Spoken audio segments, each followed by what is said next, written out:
The war was over.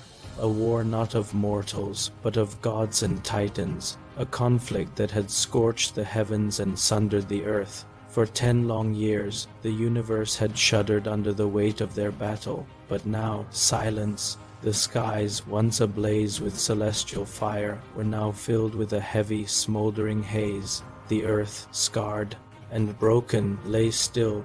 From the ashes of this cosmic chaos, a new order was destined to rise, a new age to be forged.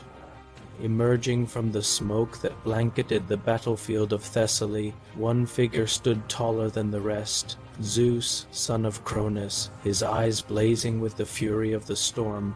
In his hand the master thunderbolt crackled with untamed energy, a symbol of his newfound supremacy. Around him his siblings gathered, their forms radiating an power that would soon become legend.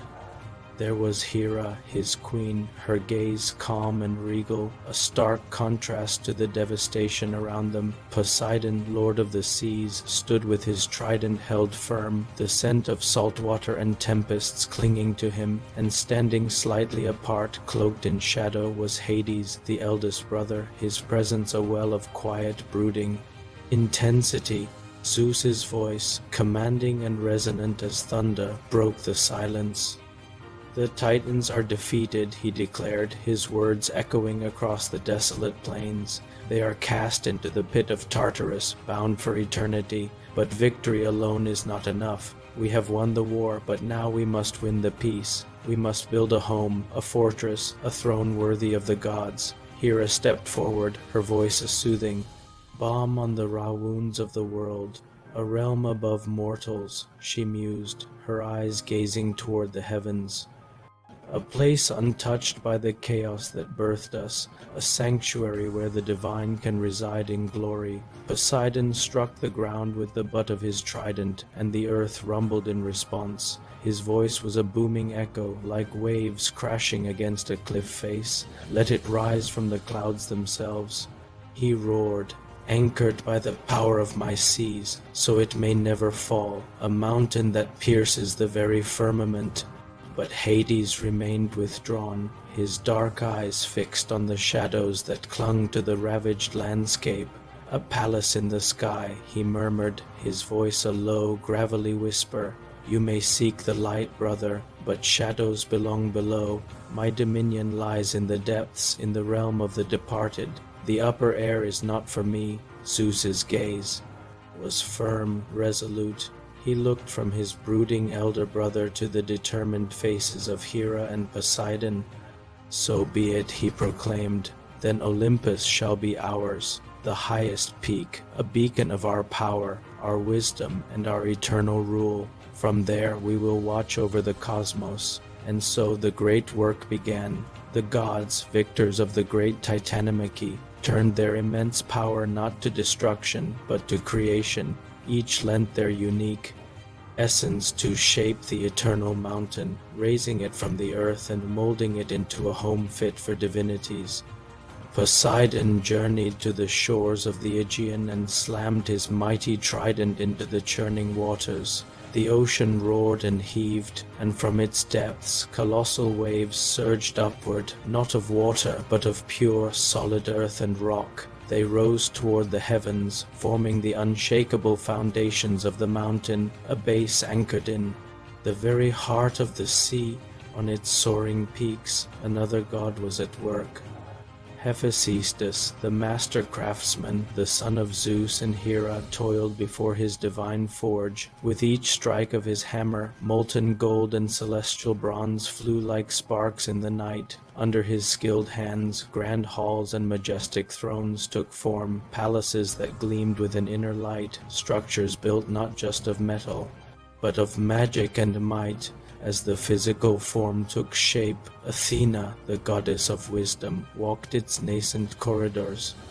She sketched glowing runes in the air with her fingertips, weaving threads of knowledge, strategy, and artistry into the very foundations. Her touch ensured that Olympus would be not just a fortress of power, but a center of divine intellect and enlightened rule. Hera, the queen, brought life to the cold stone and metal. She breathed Upon the terraces and courtyards, and from the marble floors, lush gardens sprang into existence.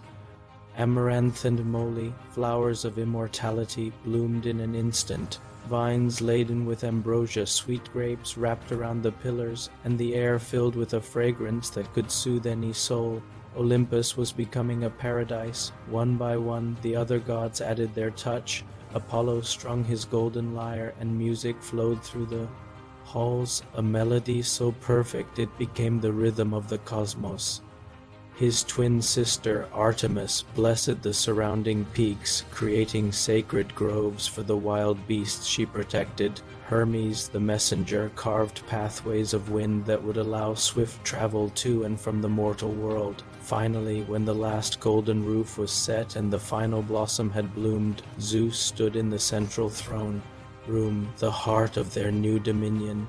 He raised his hand, and the sky outside flashed with celebratory lightning. Here, his voice thundered through the halls of their creation. Here upon Olympus we shall reign.